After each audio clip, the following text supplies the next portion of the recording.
ఈనాడు ఆంధ్రజ్యోతి 2 దినపత్రికలకి ప్రతిరోజు జగన్మోహన్ రెడ్డి గారి మీద బురద జల్లటం. వాళ్ళ కడుపు మంటతో చచ్చిపోతున్నారు, ఏం చేయాలో వాళ్ళకి అర్థం కాక రోజు బురద జల్లే వార్తలు. ఈరోజు కూడా చూడండి, జగన్ పాలనలో రోజుకో నిరుద్యోగ ఆత్మహత్య అంటూ ఓ తప్పుడు కథనం. 4 ఏళ్లలో ఏపీలో 1552 మంది నిరుద్యోగులు బలవన్మరణానికి పాల్పడ్డారని చెప్పి కేంద్రం ఒక నివేదిక ద్వారా వచ్చిందంట.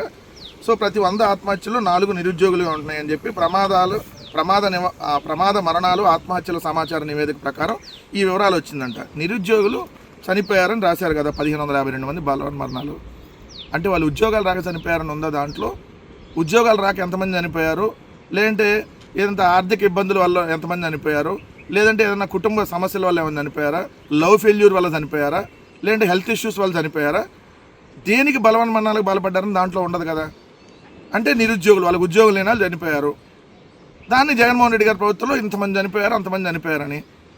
అసలు నిరుద్యోగం అనేది పెరిగిపోయింది మీ వల్ల కదా. మీ 5 ఏళ్ల పరిపాలన, అప్పుడు 5 ఏళ్ల పరిపాలనలో నిరుద్యోగం పెరిగిపోయి మీరు నిరుద్యోగ వృత్తి స్థాన్ని ఇవ్వకుండా, ఇంటికి ఒక ఉద్యోగం అని హామీ ఇచ్చి ఒక్కడు కూడా ఇవ్వకుండా, సిగ్గు లేకుండా ఈ పత్రికలకు రాయటానికి సిగ్గన్నా ఉండాలి కదా. కనీసం కడుపుకి అన్నం తినే రాయాలి కదా వార్తలు. ఇప్పుడు నిరుద్యోగం పెరిగిపోయిందని నిన్న ఇచ్చారు రిపోర్టు, అది రాయాలి మీరు. నిరుద్యోగంలో 3వ స్థానంలో ఏపీ. ఈ ఏడాది ఏప్రిల్ జూన్ వరకు లేబర్ సర్వే నివేదికలు వెల్లడి. రాష్ట్రంలో నిరుద్యోగిత 21%, జాతీయ స్థాయిలో 14.6%. కేవలం 29 సంవత్సరాల వయసున్న వాళ్ళ లోపు మాత్రమే చూస్తేనే ఏదైతే 29% ఉందంట, 21% ఉంది. కేవలం 29 సంవత్సరాల వయసు లోపు ఉన్న వాళ్ళని సర్వే చేస్తేనే నిరుద్యోగం అనేది 21% ఉందంటే, మరి 29 సంవత్సరాల పైన ఉన్న వాళ్ళని అప్ టు 40 ఇయర్స్ 45 ఇయర్స్ దాకా ఉన్న నిరుద్యోగులను లెక్కేస్తే ఇది కదా మీరు రాయాల్సినటువంటి వార్త. దేశంలో 25.7% కేరళ 3వ స్థానంలో నిరుద్యోగంలో ఉంటే, 2వ స్థానంలో రాజస్థాన్, 3వ స్థానంలో ఆంధ్రప్రదేశ్. ఇది వార్త రాయాలి. మీరు వచ్చిన తర్వాత ఒక ఉద్యోగం ఇవ్వకపోగా 3 లక్షల ఉద్యోగాలు పీక్ అవతలేశారు. ఏదైతే వార్డు వాలంటీర్లు, గ్రామ వాలంటీర్లు 2,50,000 మందిని తీసి అవతలేశారు.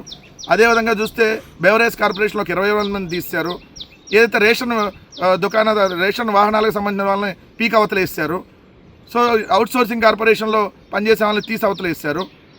సో ఒక్క ఉద్యోగం కొత్తది ఇచ్చిన పాపాన పోలేదు. మీరు ఉన్న ఉద్యోగాలు 3 లక్షలకు పైగా తీసేశారు.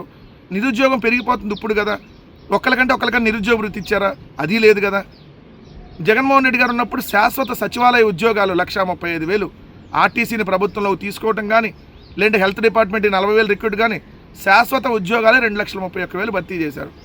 శాశ్వత ఉద్యోగాలు అవి ప్రభుత్వం శాశ్వత ఉద్యోగాలు. మళ్ళీ ప్రభుత్వం జీతం ఇచ్చేటటువంటి మిగిలిన ఉద్యోగాలు అవుట్సోర్సింగ్ కార్పొరేషన్ కానీ, కాంట్రాక్ట్ కానీ అన్నీ చూస్తే 6.5 లక్షల ఉద్యోగాలు కేవలం 5 సంవత్సరాల కాలంలో. అది రాయరు. నిరుద్యోగం అంట పెరిగిపోయిందంట. నిరుద్యోగం పెరిగిపోయింది మీ హయాంలో. ఇది రాయండి వార్త. కడప ఎమ్మెల్యే మాధవిరెడ్డిపై అసభ్యకర పోస్టులు. మాజీ ఉప ముఖ్యమంత్రి పిఏ కాజా అరెస్టు, అనంతరం బెయిల్పై విడుదల. ఇదొక ఫేక్. ఆ మీద అసభ్యకర వార్తలు ఎవరు, అసభ్యకర పోస్టులు ఎవరు పెట్టల. తెలుగుదేశం పార్టీకి సంబంధించినటువంటి నాయకులు కడప ఎమ్మెల్యే మాధవిరెడ్డి భాగోతం గురించి, మాధవిరెడ్డి దందాల గురించి, అదే తెలుగుదేశం పార్టీ మహిళా నాయకుల నుంచి తెలుగుదేశం పార్టీలో ఉన్నటువంటి నాయకులందరూ వచ్చి బయటకు వచ్చి ప్రెస్ మీట్లు పెట్టినటువంటి సందర్భంలో దాన్ని ఎవరైనా వాట్సాప్లో షేర్ చేస్తారు. నేను కూడా చేస్తుంటాను. ఎందుకంటే ఇదిగోండి మీ తెలుగుదేశం పార్టీ ఎమ్మెల్యేల భాగోతం మీద తెలుగుదేశం పార్టీ వాళ్ళే వచ్చి చెబుతున్నారనేది వార్త. సో దాన్ని ఎవరైనా షేర్ చేస్తారు కదా. సో తెలుగుదేశం పార్టీ ఎమ్మెల్యేల గురించి తెలుగుదేశం వాళ్ళే వచ్చి బహిరంగంగా వాళ్ళ దోపిడీల గురించి, దందాల గురించి, వాళ్ళ ఎకశకాల గురించి మాట్లాడుతున్నప్పుడు మరి వైసీపీ వాళ్ళు ఎందుకు షేర్ చేయరు? మేము వాట్సాప్లో పెడితే దీని మీద కేసు అంట. ఇది పెద్ద చరిత్ర అయింది. ఈ కేసు గురించి ఒక సిఐ ఆల్రెడీ వీఆర్కి వెళ్ళి మళ్ళీ సిఐని ఇమీడియట్గా తీసుకొని వచ్చి దీంట్లో మాజీ ఉప ముఖ్యమంత్రి మీద కేసు పెట్టారు. ఈ కేసులో అంజద్ బాషా, వైఎస్ఆర్ కాంగ్రెస్ పార్టీ అంజద్ బాషా గారి మీద, వాళ్ళ బ్రదర్ మీద, అంజద్ బాషా గారి పిఏ మీద, ముగ్గురు మీద సోషల్ మీడియాలో పోస్టులు షేర్ చేశారని మాజీ ఉప ముఖ్యమంత్రి మీద కేసు అండి. డిప్యూటీ సీఎం మీద, ఎక్స్ డిప్యూటీ సీఎం మీద. అయితే ఎస్పీ గారు అసలు మీకు ఏమన్నా దిమాక్ ఉందా అని చెప్పి ఆ సీఐని ఏదైతే వీఆర్కి పంపిస్తే మళ్ళీ ఇమీడియట్గా నారా లోకేష్ దగ్గరికి వెళ్ళి ఆ సీఐని ఇక్కడికి తెప్పించుకొని ఇమీడియట్గా ఏదైతే అంజద్ బాషా గారి పిఏ, ఉప ముఖ్యమంత్రి గారి పిఏని అరెస్ట్ చేయడం జరిగింది. నిన్న కోర్టు లాగి చెంప మీద కొట్టి అసలు మీకు బుద్ధి జ్ఞానం ఉందా? సోషల్ మీడియాలో పోస్ట్ మీద 41A నోటీసులు ఇస్తారు తప్ప ఏమన్నా రిమాండ్ ఏమని అడుగుతారా?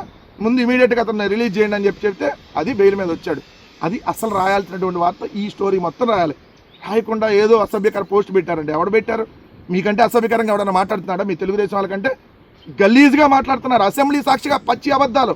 హోంమంత్రి దగ్గర నుంచి, మంత్రుల దగ్గర నుంచి మీరు మాట్లాడుతున్నటువంటి భాష సభ్య సమాజం తలదించుకుంటుంది. ఈరోజు మీలాంటి వాళ్ళు అధికారంలో ఉన్నందుకు సభ్య సమాజం తలదించుకున్నటువంటి పరిస్థితి ఈరోజు ఆంధ్రప్రదేశ్లో ఉంది. తెలుగువారి పరువుని చంద్రబాబు నాయుడు గారు కూటమి ప్రభుత్వం నిట్ట నిలువున అసెంబ్లీ సాక్షిగా చీలుస్తున్నా దీన్ని మాత్రం వార్తలుగా ఎక్కడ రాయరు.